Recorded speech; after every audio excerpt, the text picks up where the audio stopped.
we doing today? So we are jumping into Thessalonians 4, the second half, and then it's Thessalonians 5, and then I haven't read Second Thessalonians in a really long time, like a really long What? time, probably like What? uh, Just probably don't since like like it? no, I just haven't just. Don't It's want to only do three it? chapters, so that's cool. It's only like three chapters, so It's sort of um, like the introductions. You just skip it. It's like, oh, it's no, I just just three haven't read chapters. it. Yeah, I haven't just. Like I haven't read it, you know what I'm saying? I have read it like a long time ago. So When you're I was not in Bible opposed. college, when Yeah. I was in Bible college, they had us read through the whole thing, and so I've scanned. Like I wish I could say like, oh, like I read it, but I kind of like went through it the whole thing. But like, if I could tell you that I remember everything in Second Thessalonians, I'd be lying to you. I don't remember You everything went in to Second. Bible college? Yeah, so when I was 21, I went to this church and they had like a church college thing through this accredited place called Logos University, and and so they offered it, and it was like a 2 year thing, and so I did it for 2 years. It was cool. It's actually like as soon as I got saved for No like way. saved for real, um, I did it, and man, I just like grew like insane. It didn't take 2 years. It took like maybe it took 2 years. I don't remember it taking 2 years. I think it took like a year and a half or something. But yeah, we did like, and that's like we had to read all these books and write all these essays, and then, but yeah, I learned like an insane amount in that 2 years, like an insane amount. And at some point in time, I wanted to go and get like my theology degree or something, but I mean, not right now. But That's um, awesome. yeah, yeah, because I mean, why not? It's not gonna hurt nothing, you know. Yeah. Because I'd be curious because I don't know, like I know, like I would just be curious how they teach because I feel like I wonder if like Liberty University teaches different than like PCC, you know what I'm saying? Yeah. Versus like, some other place, you know what I'm saying? Like I wonder if they're different, like if they're like teaching different theologies or if it's all like the same, Bible 101 or whatever you call it, you know? Like I wonder if it has anything to do with like where you go, if it's like a different thing. You know what I'm saying? Because I Well, mean, yeah. I'm Harvard sure it teaches the does. same calculus class and they use the same books as like Pensacola State College. I mean, it's not like a vast difference. I mean, they might have little differences, but like it's all pretty much like the same. Versus like I wonder if it's different for colleges. But Interesting. Yeah, Caitlin has been taking a bunch of Hillsdale colleges, like classes. So oh, they, nice. like, if our kids want to go to college, like, and they have a program that they want, like, that would be the college we would probably send them to, at least from what we've learned about them so far. But Is that Christian college? uh, they definitely lean that way. I don't know if they would call themselves a Christian college. Yeah. They're more of like the classical style. So like for our kids going through classical conversations, like it should be an easy transition for them. But they Yeah. have a ton of online. It's the college that Charlie Kirk apparently took like all of their classes. Oh, The dean or one of the guys from Hillsdale spoke at his funeral service and talked about Charlie like taking all these certificates and like whatever. yeah. But I want to do them just because of the history. Like they have a Constitution 101 class. They have a like American history type classes. Dude, And they're yeah. free and they're online. So you just listen to them while you're driving or whatever. Yeah. He was an absolute beast when it came to all that like old history because you would have never thought that they were all like devout Christians. Yeah. Well, I mean, there's a book called America in Crimson Red that I read Mhm. a long time ago, like a long time ago. But dude, it goes into the history of America, like starting out, getting going. And being this far removed from the founding of America, like we have whitewashed a lot of the history of America and made it look really beautiful. Like we were all just Christian people in a kumbaya type of No, thing. they were But they were rowdy for sure. I mean, man, we were Jefferson. Well, like about for it. example, Baptists, Anabaptists, people that believed you had to be baptized again as an adult, not like your infant baptism doesn't get you anywhere once you get saved as an adult and stuff. Yeah. These people that fled the persecution of England go to America and they have their new churches that they're happy to have, but then they were persecuting Baptists or persecuting other like Yeah. forms of religion. So the whole concept of like freedom of religion was not really a thing until later on. Anyway, it's fascinating, and Yeah. You know I'll what's send weird you about all some that? links. Yeah, yeah. You know what's weird about all that though? Like, there's nowhere in the Bible where it tells you to kill people if they don't think the same as you. And dude, the Catholic Church and everybody was just all about dropping the hammer. You know what I'm Yeah. saying?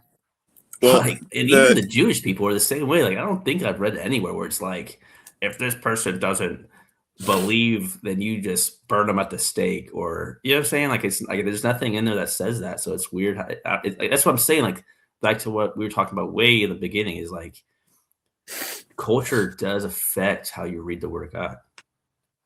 yeah. Well, yeah, the idea that Pope Innocent, which is just an epic name for a pope, Yeah. he is quoted as saying, just like, so in the Old Testament, when the children of Israel were in the wilderness, this is what's crazy is you can always find a verse in the Bible to prove your point. So Yeah. how do I justify killing people, men, women, children, that are quoting Bible verses? Like, most people would say, bro, you got to back off of that one. Like, that's a hard sell. But it's like, okay, this 10-year-old is quoting a Bible verse, so I'm going to kill his dad. Like, how do I justify that biblically? Yeah. So Yeah. in the Old Testament, you have children of Israel, and then God is on the mountain, and like, you weren't allowed to come to the mountain where God was. And if you touched it, you died. Like, God would kill you. Or you were supposed to kill, like, if your cow wandered off and started going up this mountain, like, you would kill Yeah. it. Because the mountain was holy, God was holy. So Pope Innocent is quoted as saying that just like that, like how animals weren't allowed to touch the mountain, unlearned and ignorant men were not allowed to touch the scriptures and basically pervert them and twist them. Yeah. And so the way that we're going to prevent that from happening is, I don't know, we'll just burn them at the stake. Like that'll work. Yeah. Wild, man. No, Wild. it is wild, man. No, it's crazy. But then again, it's like, I don't know if it's like just because we're so, like, we have so much access and so much commentary, like, because even like Thomas Jefferson, like that Joker made his own Bible, like, Yeah. and changed all kinds of stuff up in it. And like, Well, yeah. the whole verse of like, don't take away or add anything. It's like, I mean, I don't know. I mean, you did have some pretty good penmanship, but that verse was kind of awkward, I guess. I don't know. The biggest issue, and this is why America is so great, is going back to the time of Jesus. The Jews had the alibi. We didn't kill Jesus. The Romans killed him, right? Because they brought Jesus to Rome saying, you know, what laws can we say that he broke on your side of the house so that he's a criminal to Rome, and we're not allowed to kill him, even though he did commit heresy and all this stuff, blasphemy. Yeah, that's so funny. So they have the out that's saying, well, Rome killed him, not us. That's what happened with like, and I got all these wrong yesterday, but that's what happened with Tyndale, not Wycliffe, but Tyndale. Did he get killed by the Catholic Church? Yes, but not technically. But yes, because the Catholic Church and the state were like one and the same. Yeah. You know, so you would still have like an emperor, but you would still have the Pope. But they were one and the same. They were running in the same lane. So the church could say, we didn't kill him. You know, he was committing these crimes against the state, and that's why he got killed as a heretic or whatever. But it's just like, what's old is new and what's new is old, and just, yeah. What's ironic about that? Yeah, what's ironic about that is that the Jews, when they did that, in a way, you could say that they had a fixed mindset, because just like you said, they're blaming the Romans, or they try to put it off on the Romans. You know, it's like people with a fixed mindset, if they can't handle whatever's going on, right? They shift or they'll cheat or they'll do something because they can't handle the truth. And Yeah. Jesus was literally the truth. Like they couldn't handle it. You know what I'm Yeah. saying? So it's like, so yeah, it's wild. It's wild, man. But Yeah. yeah, it's interesting back then. My history is like sorely lacking. So we'll figure it out. But I'm going to start listening to some of these Hillsdale classes. Yeah. And then because before you know it, like, and you've got a smart kid and Gavin, but like before you know it, our kids are going to be smarter than us. So I'm going to have to step my game up and start getting some history knowledge. No, Gavin's definitely probably smarter than me right now. Yeah. Like, No, like yeah. I've kind of already get not accept. Like I told him all day, I was like, dude, I was like, God's giving you some things, and you know, like just make sure you hold those gifts in a good way. Yeah. Because I'm like, you don't want to go with those gifts and veer off on Yeah. like a 90-minute detour because you just don't know how to handle. But no, he's really smart, man. His superpower, dude, honestly, like it's mind blowing. But he has photographic memory, dude. Like I've never seen somebody with it like as good. I mean, I've met people that have it, but like dude, he can read a verse that's like 11, 12 verses. You give him like 30 minutes and he'll memorize the whole thing. And I'm just like, that's That's insane. crazy. Yeah. Even like, that's why Tamara and all them love him on those Christmas plays, because he'll know the whole thing. He'll know everyone's lines.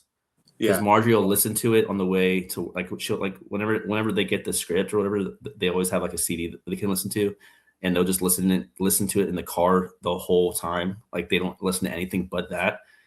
So and dude, he knew the whole play, like everyone's lines by like the third week of having it. I'm just like, I could never do that. You know, we talked about my brain is not like that good. We talked about yesterday about how moms are steadfast, unmovable, always abounding. And Caitlin, man, she will listen to, so in the morning, they'll do like a morning time and they'll like read a couple verses. The kids are working on memory verses, and then they'll also sing hymns. Like they have a hymn book and they'll like sing the hymns.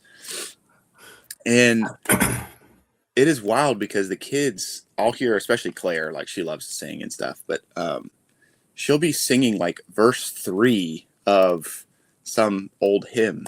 And then in the car and stuff, like now they're big into like audiobooks, which is fine. But like even these Hillsdale, like Gavin's old enough and Joel is old enough where like if we listen to history type podcasts or whatever, he's going to learn all that stuff better than I will, you know, like, so anyway, it's awesome. I mean, especially if your kid is bent to be that way, like where they're going to kind of be book smart, then it's like lean into that.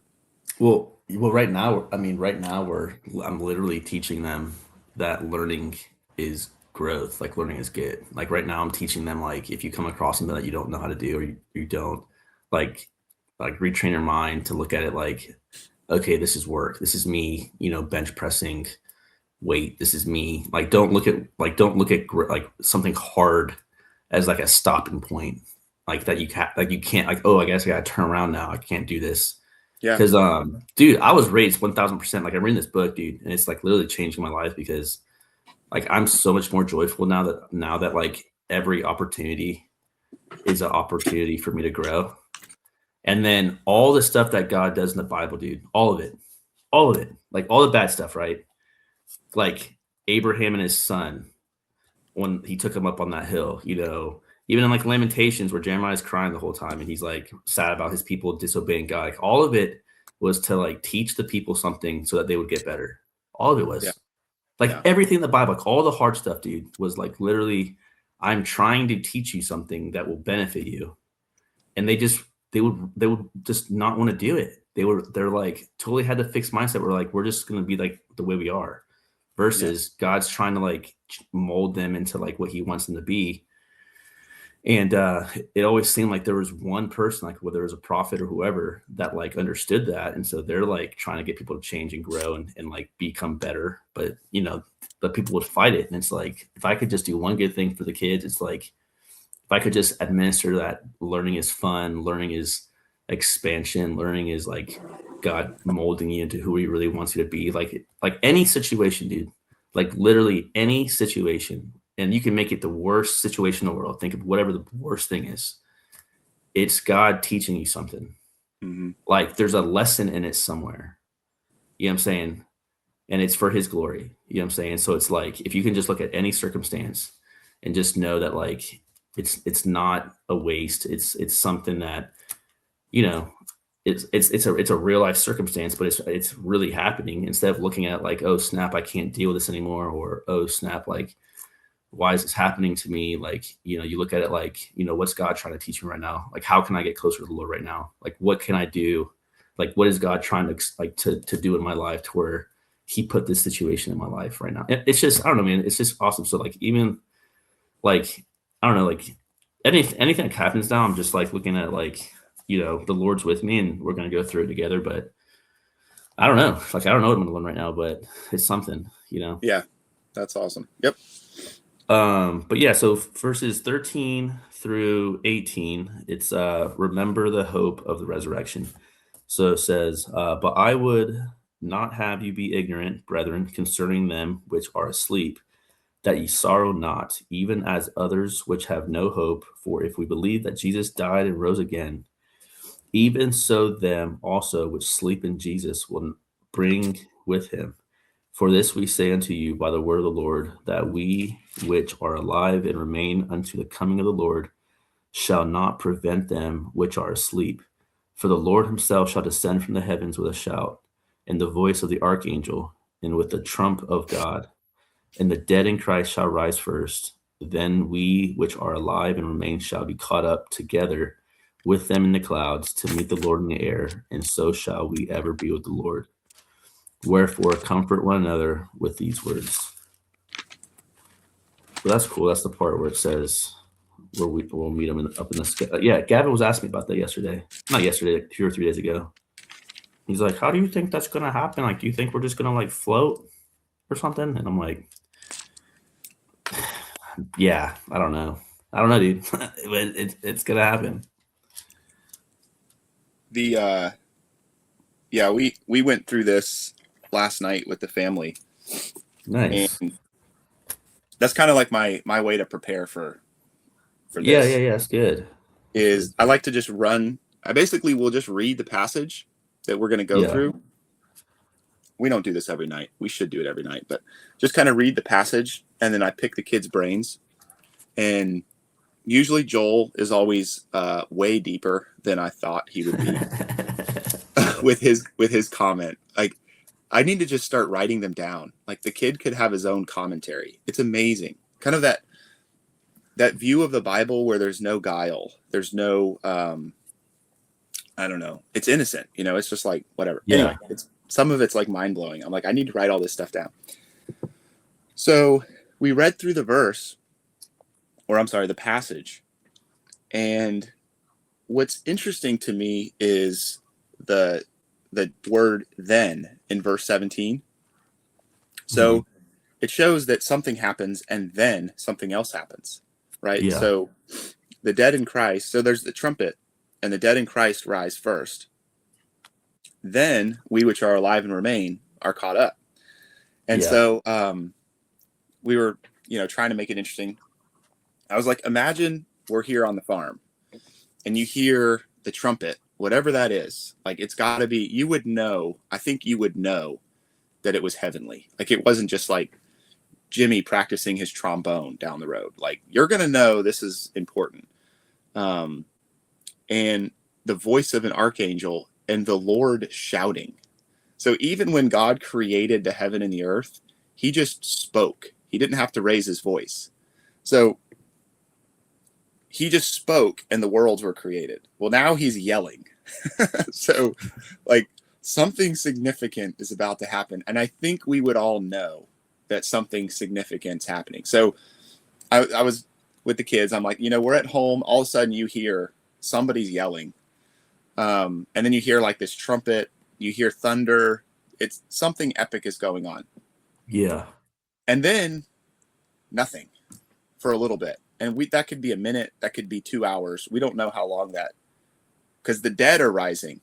So you're like, so then Yeah. you're just kind of sitting around like looking at each other like, oh man, this is it. All right, let's go, whatever. Versus, I said, imagine we're down the road at the church and it's like an old country church. They have a big cemetery like in the back. I was like, imagine you're over there just like weed eating between the headstones. You're just like got your headphones on. You're just like listening to K-Love. And all of a sudden you hear the same thing, like boom, clap of thunder. You hear yelling, you hear the trumpet, and you're like looking around. And then you see the ground like starting to shake open, and you just got done. Like the ground looks pristine. The grass is edged around the marble, and now like the dirt's just like boom, like thrown open. And you see these people just like rocketing out, like choom, choom, choom, choom, choom, choom, choom. And you're like, dude, I just got everything looking good. Like now I have to fix all this. Yeah. So all these dead people shoot up. And then the sad thing is there's a few places that don't get disturbed. Like there's a few graves that just stay covered up. Yeah. And then, because he says, then we which are alive, we meet them in the air. So I don't think it's like a long time that we have to wait. And then you're like, you got your weed eater and you're just like, what is happening? And then your boss, because he's a Christian, he's been trying to witness to you forever. He's like on the riding mower. And he just like shoots off and he's out of there.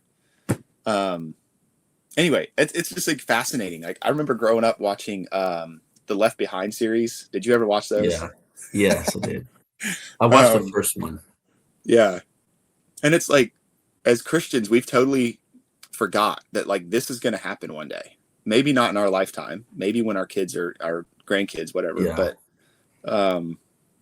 yeah, it's so we had fun with it last night. Like the kids were like, what? But yeah, it's gonna be exciting. I've always thought like I've always felt like it was gonna be like that Willy Wonka thing where they drink that stuff and they just start floating.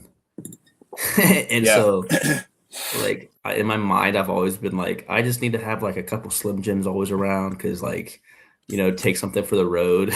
Like, Yeah. all right, Lord, I know we're going to heaven, but let me get some of these Slim Jims real quick. I just want to taste this for the last time or whatever you call it, Yeah. Or like imagine if like they're little kids and they're like, oh, let me go grab my teddy bear, like we're leaving. I don't know. I've always just thought of it like if it's like everyone get in the van, like we're leaving kind of thing.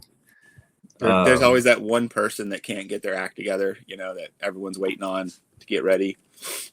Well, the one guy that really like freaked me out, not freaked me out, but like really like in that whole Left Behind series, like the whole thing was kind of scary, but like the thing that like really got me or stuck out to me was like the one guy who was a preacher and he's sitting there ticked off because he's like, it really happened. And he's a preacher. Yep. And so he's like the guide because like everyone's confused and he's like, this is because of this and this is because of this. And he's just like annoyed because he's like, son of a gun, like it was for real and all this stuff. And then he's like, he's just sad. He's like, I spent my life doing this and I didn't really believe. And lo and behold, it was real. You know what I'm saying?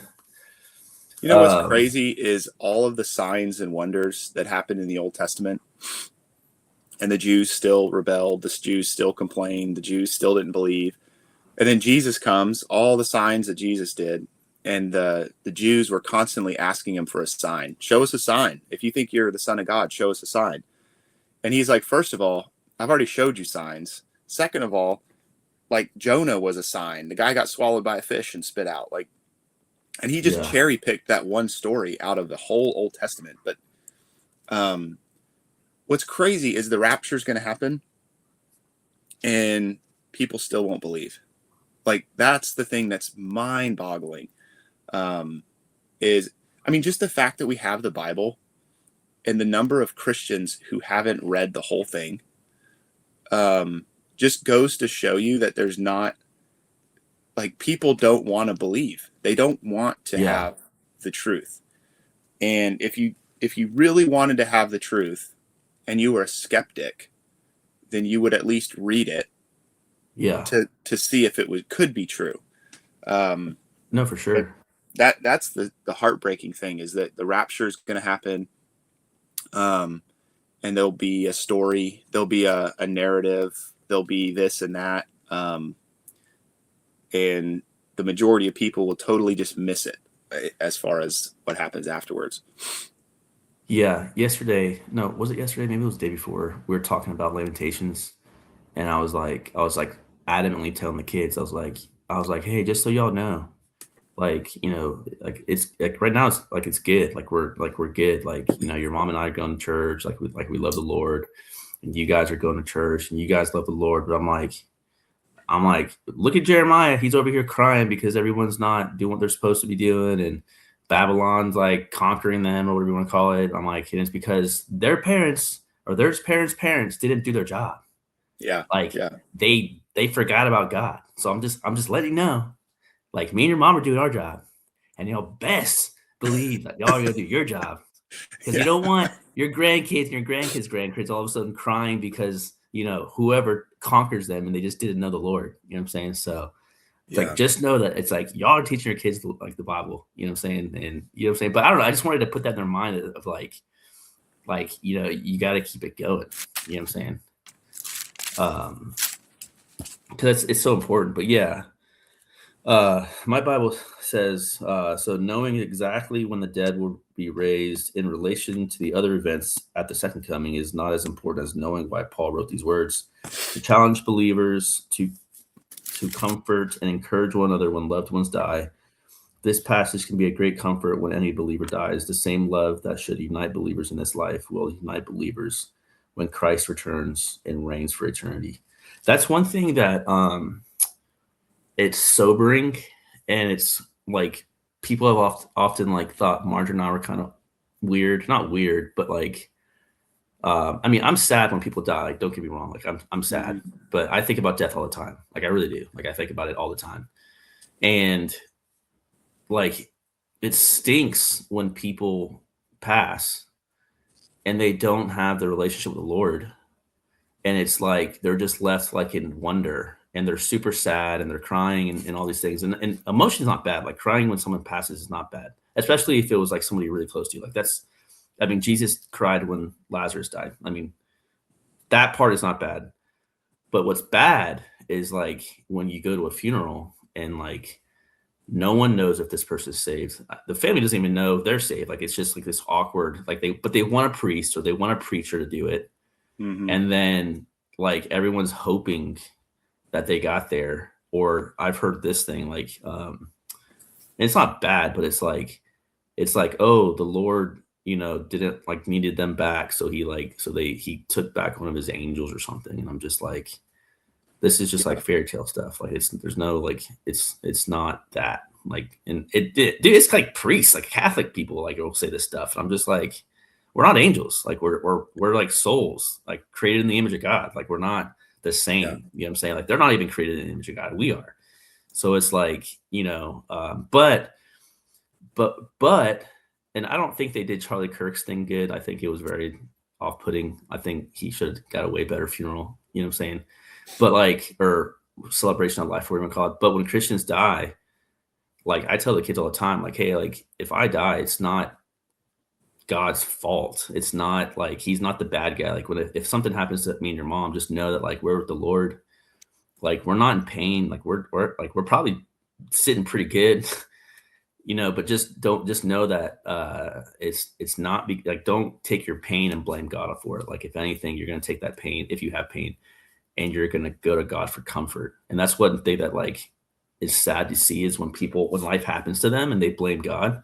yeah, It's like, you don't go to God with your anger. I mean, you can go to God with anger, but I'm saying God is your comforter. Like, it's not God's fault. You know what I'm saying? It's like the adversary will always twist things and kind of like, oh, well, he's in charge. Like, look what's happening. But meanwhile, he's the one spinning all the strings. And it's like, if you're going through something hard, you have to run to the Lord, because he's who's going to comfort you in that hard time. But I don't know, man. It's like funerals can be so sobering, dude. And it's like one of those things to where, like, when people stare death and it's like right there, like Christianity all of a sudden is not weird. Yep. Like Christianity all of a sudden is not this spooky, like, oh, like you guys are all judgy, or whatever you call it. No, like Christianity is the anchor that like holds people to like stay together. You know what I'm saying? Yeah. Well, I think the saddest thing in the Bible or in the world is if you don't have hope, and like you imagine a scenario where you're on an island and there's no hope. Someone's like, hey man, I can tell the future.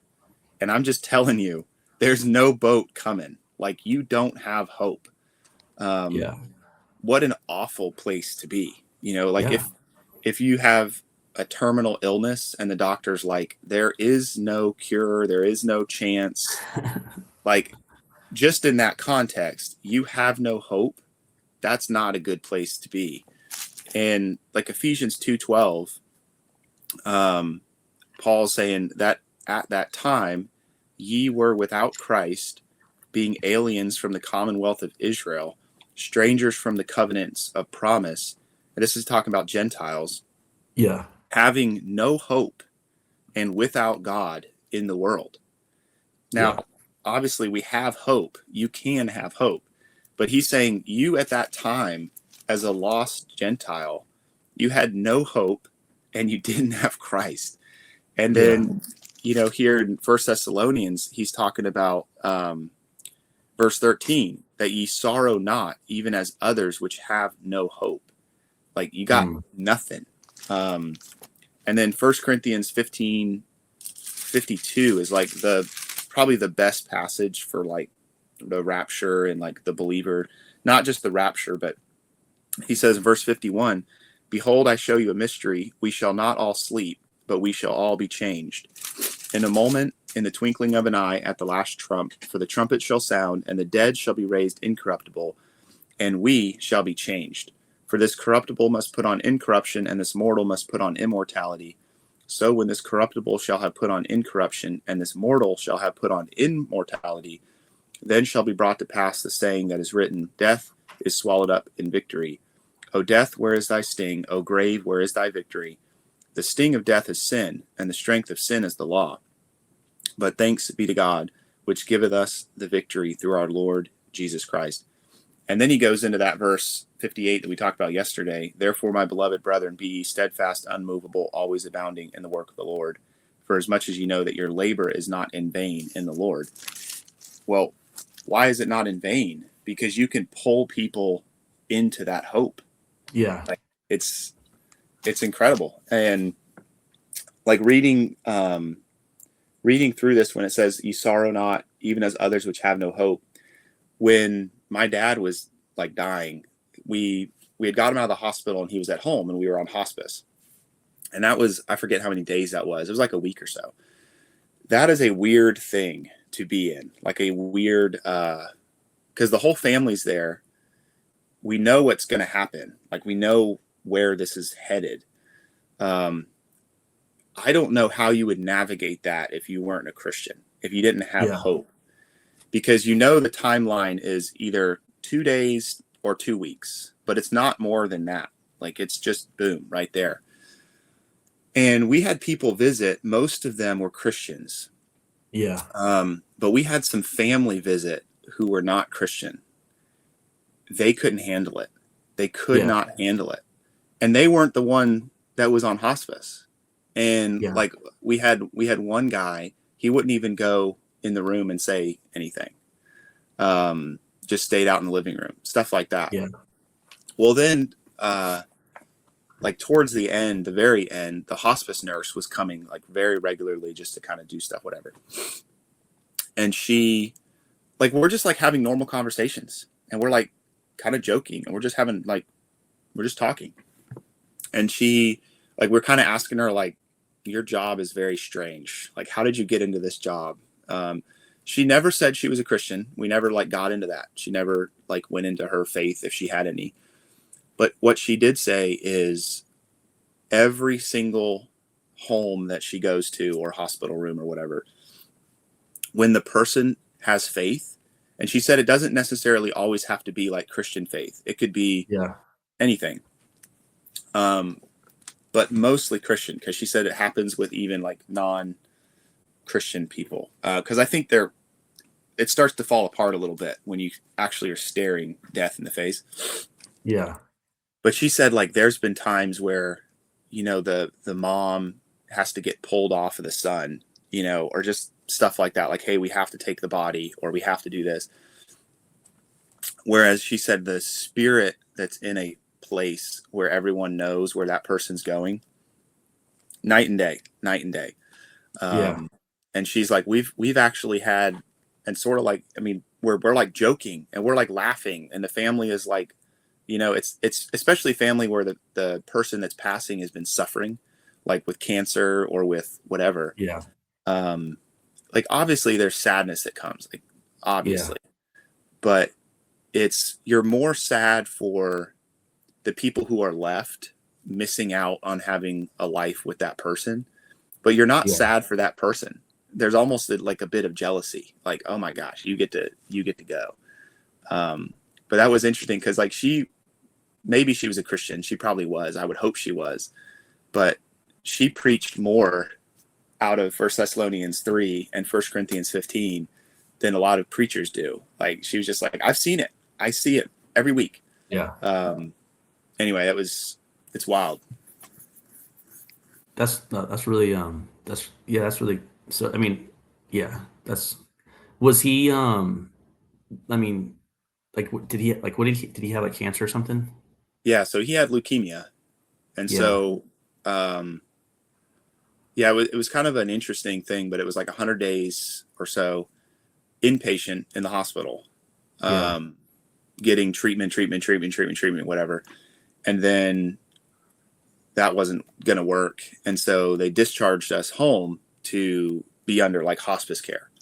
And Yeah. then, yeah, it was interesting because I mean, then you just see the disease like take its course because there's no Yeah.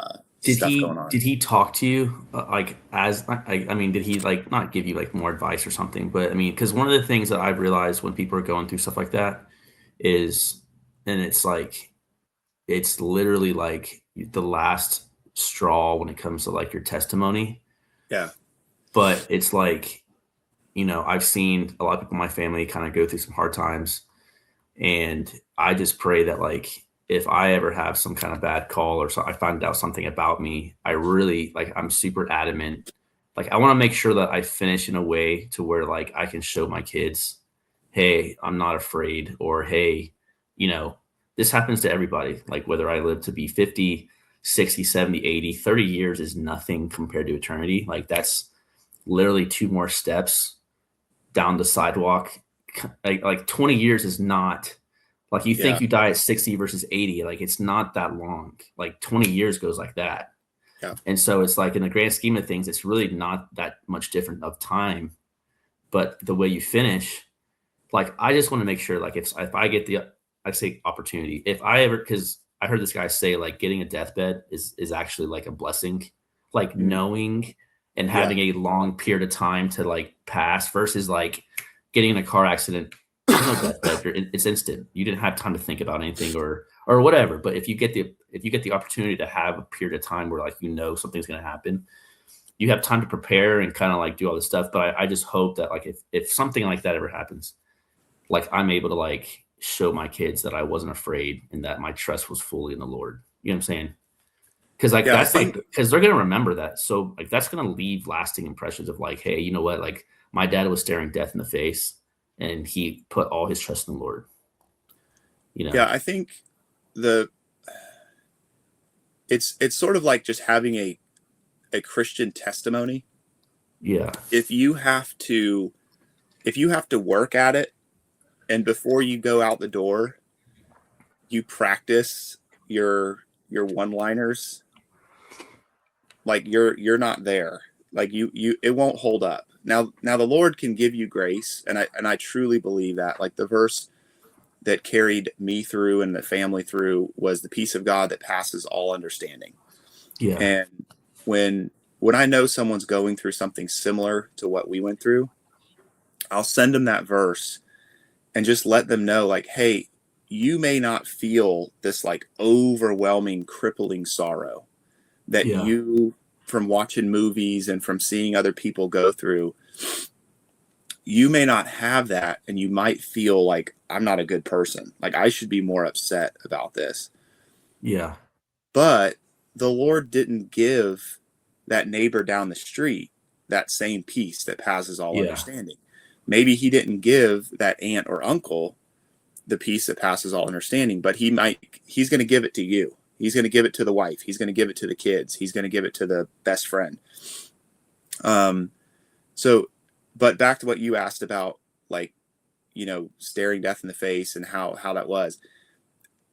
When you have a faith that's so real and it's been real for 30 years, 40 years, it's just there, So like, there wasn't any moment where he's like, come on in here, I'm going to drop some wisdom. I mean, it was like nothing was different than the way he ran his life before.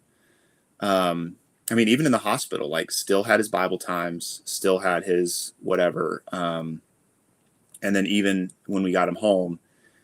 So that is true faith. That's like a true relationship with the Lord, where when the end comes knocking, you're not scrambling around trying to like patch all the holes and batten the hatches and being like, oh, now I really need to start doing this. It's like, hopefully you've already been doing everything that you're supposed to be doing. And your life isn't drastically different just because you found out in a week you're going to be in heaven, because he was mentally like there up until like the last day. So, and it's scary because you're like, man, there's so many opportunities to say the wrong thing or act a certain way. And then you're affecting your children's faith or your wife's faith or something. Yeah. But yeah, I mean, we've alluded to this, like, just don't fake your Christianity. Like, it should come from within you and not something that you put on like a coat and then you wear it for a little bit and then you take it off. Like, if it's fruit that's born out of the Holy Spirit that's inside of you, it's not that hard to be that way. You're just going to be that way. No, that's really good. No, I mean, because one thing that I got convicted of, and it's kind of like why I've been adamant about even doing this, and like, it's like, let's just say I got some bad news, right? Like, whatever, I got stage 4, whatever. Let's just hypothetically say that, or something like that. It's like, would my walk daily be different? Right. Knowing that information. Yep. And so it's like, and then, so my whole thing, like literally every day that I've been trying, or I try to do this. I'm not like, it's not like every day that I'm just like, but it's like, tomorrow's not promised. Yep. Like, it really isn't. And so it's like, if I can just focus on what I think the Lord wants me to do today, I can go to sleep knowing that, like, hey, I did, I put in some hours today for the Lord. I clocked in, what I'm saying? I did what I could. And it's like, because I don't, like, when it comes to like momentum and like what the Lord's doing in my life, I don't want there to be some kind of outlier that all of a sudden forces me to like step it up. Like, I don't want to, because I think I'd feel convicted to an extent if I knew I only had an X amount of time left.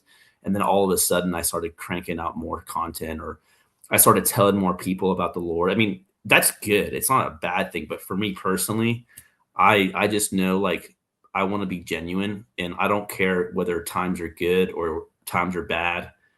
I just want to still serve the Lord to the capacity that I can. Mm-hmm. And that's just my conviction. Like, I don't want there to be some kind of event. Like, I don't want there to be, because like, and obviously, like, when Marjorie and I were going through our stuff, like, that was kind of a catalyst to like getting me where I needed to kind of get to. And I'm still in that process, but I was convicted to the extent it's like, how did I get here? Mm-hmm.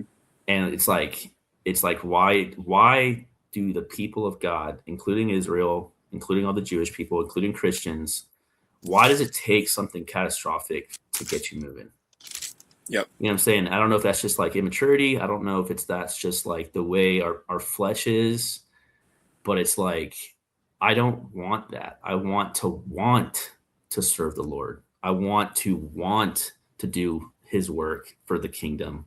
Like I don't want to be forced. I don't want to be like, you know what I'm saying? Like I mean, like had Jonah just been like, "Yes, sir, no problem, Lord."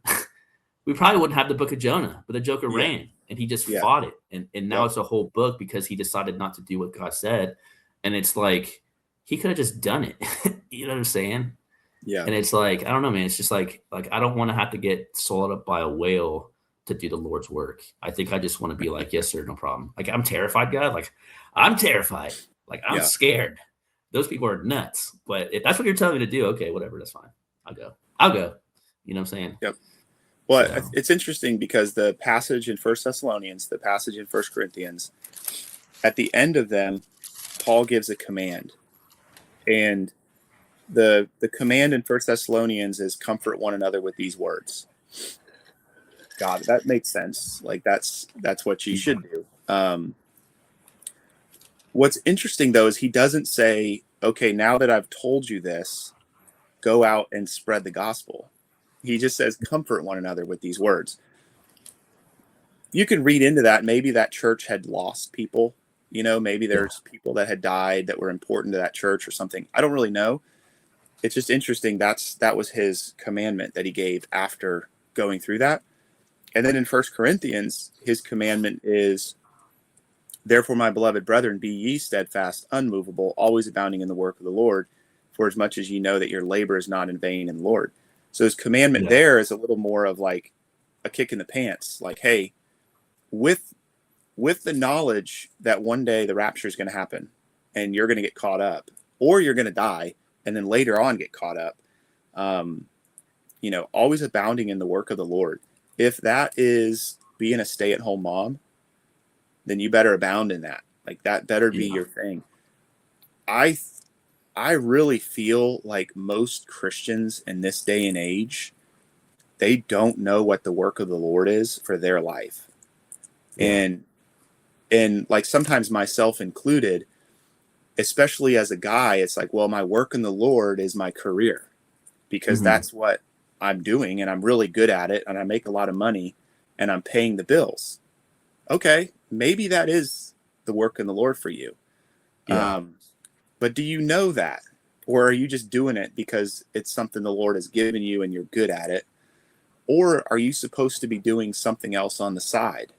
Um, so, what I'm like, at the minimum, I think as a Christian, you need to have prayed about it, fasted, like talk to people that know you, say, hey, do I have any gifts that you feel like I'm not using? Yeah. Um, because of the work of the Lord for my dad, back to my dad, prison ministry and like going around and teaching. Like once or twice Yeah. a week, he was in a prison, he was teaching, or he would go to like churches and he would have these seminars and stuff. That was his work of the Lord. He was in a different stage of life though. He's retired. He doesn't need to do it for the money because he had the pension and Yeah. all. Um, so anyway, I just think it's important, like with that verse being given, don't just take the easy out that, well, I Yeah. don't have time to do anything extra. So my work in the Lord is my career. Yeah. For the women, and this is not going to be super popular, but it's like, well, I have a really good job. I went to college to be a physical therapist. So that's my work in the Lord. It has to be. It has to be Yeah. because I took out student loans and I did really good in PT school or whatever. Maybe, but maybe your Yeah. work in the Lord is supposed to stay home with your kids until they're grown. And then maybe you circle back into a clinic. I don't know. Yeah. And no one can know that for you, but you need to at least have asked that question and figured that out. Yeah. No, I mean, the way I kind of received that was, so I was like, because I've always just been really deep in thought about like just all that stuff. But like the way I looked at it was, God gave everybody a certain amount of talents. Yep. Like he gave us talents, right? Like whatever it is. And it's like, what would you do for the Lord and never get tired of doing? Like ever. Like literally, there's a reason why whatever you would do for no pay and you would work 40 plus hours a week, there's a reason why you would look at that thing and just be like, if I could do this, I could do it forever. You know what I'm saying? And it's because God has, like for example, if you're a foot and you're a hand, I'm not sad because I'm a foot. I love being a foot. I Yeah. love being a foot. And you love being a hand. And and the guy who's the nose or whatever you call it, the head or whatever you call it, he loves being the head. And it's like, what is it apart? And the thing is, like, most people can kind of like generally know, like for example, my mom, right? Like it's nuts, but she is one of the, like, when it comes to like people that are like down and out, like she's kind of like Mother Teresa, bro. Like she feeds everybody. She feeds a lot of homeless people. All the homeless people know my mom. It's crazy. Like she'll have people. I'll roll up visiting my family for a week, and there's like 3 people there, and I don't know who they are. And one of them happens to be homeless, and my mom's giving them tacos and coffee or something. I'm just like, Mom, what are you doing? You know what I'm saying? Like, and she's just like, oh, so and so came over.